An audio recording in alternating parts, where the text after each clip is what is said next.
ಎಲ್ಲದಕ್ಕೂ pi r ಇದಕ್ಕೆ pi r ಇಲ್ಲ, LHS ಸಿಗೋದಿಲ್ಲ. Pi r pi r pi r pi r pi r pi r pi r pi r pi r ಈ ಥರ pi R ಅಂತ ಎಲ್ಲದಕ್ಕೂ pi R ಅಂತ ಬರ್ಕೊಂಡಾದ್ಮೇಲೆ ನೆಕ್ಸ್ಟು ಇದರಲ್ಲಿ ಒಂದು ಡ್ರಾಯಿಂಗ್ ಬರುತ್ತೆ. ಅದನ್ನು ನೆನಪಿಟ್ಕೊಂಡ್ರೆ ಆರಾಮಾಗಿ ಬರೀಬೋದು. ಈ ರೀತಿ ಒಂದು ಒಂದು ನಿಮಿಷ. ಈ ರೀತಿ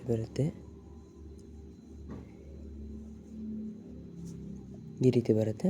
ನೆಕ್ಸ್ಟ್ ಈ ರೀತಿ ಹೀಗೆ ಬರುತ್ತೆ. ಹಿಂಗೆ ಇದೇನಿಲ್ಲ, ಪ್ಲಸ್ ಆರ್ ಏನಿಲ್ಲ. ನೆಕ್ಸ್ಟ್ ಈ ಥರ ಇದೊಂದು ಸೂತ್ರ ಇದೆ. 2 ಸ್ಕ್ವೇರ್ ಕ್ಯೂಬ್ ಸ್ಕ್ವೇರ್ 2 3 2/3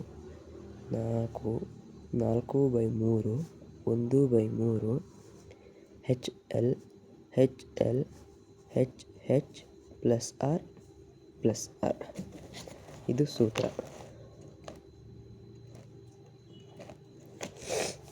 ಇದನ್ನು ಈ ಡ್ರಾಯಿಂಗ್ ಮಾಡಿಕೊಂಡು ಈ ಸೂತ್ರನ ಇಲ್ಲಿ ಇನ್ಕ್ಲೂಡ್ ಮಾಡಬೇಕು. ಫಸ್ಟು 2 ಈ ರೀತಿ ಬರಬೇಕು. 2 next square next cube next square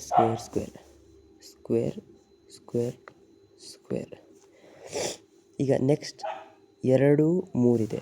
ಇದನ್ನಿಲ್ಲಿ ಹೀಗೆ 2 3 ನೆಕ್ಸ್ಟ್ 2/3 4 4/3 ಈ ರೀತಿ. ನೆಕ್ಸ್ಟ್ 1/3 ಇತ್ತು 1/3 ನೆಕ್ಸ್ಟ್ HL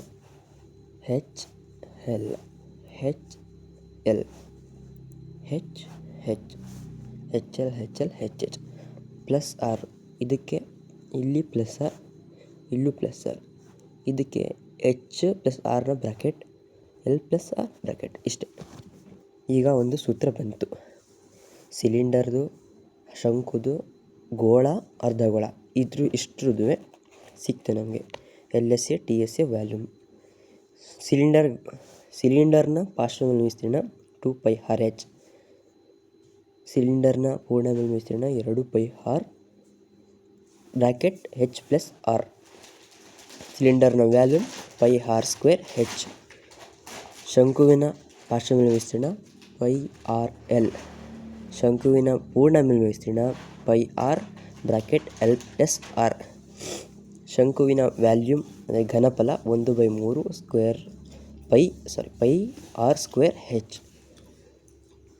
ಗೋಳದ ಪಾರ್ಶ್ವಮೇಲ್ಮೈ ವಿಸ್ತೀರ್ಣ ಸಿಗೋದಿಲ್ಲ, ಯಾಕಂದರೆ ಅದು ಗುಂಡ ಇರೋದ್ರಿಂದ ಅದು ಅಕ್ಕಪಕ್ಕ ಆ ಥರ ಸೈಡ್ ಏನು ಸಿಗೋದಿಲ್ಲ, ಹಾಗಾಗಿ ಇದೇನಿಲ್ಲ.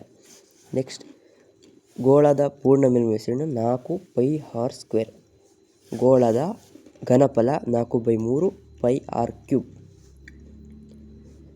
ನೆಕ್ಸ್ಟ್ ಹೆಮಿಸ್ಪಿಯರ್ ಅರ್ಧಗೋಳದ ಪಾರ್ಶ್ವ ಮೇಲ್ಮೈ ವಿಸ್ತೀರ್ಣ 2πr². ಅರ್ಧಗೋಳದ ಪೂರ್ಣ ಮೇಲ್ಮೈ ವಿಸ್ತೀರ್ಣ 3πr².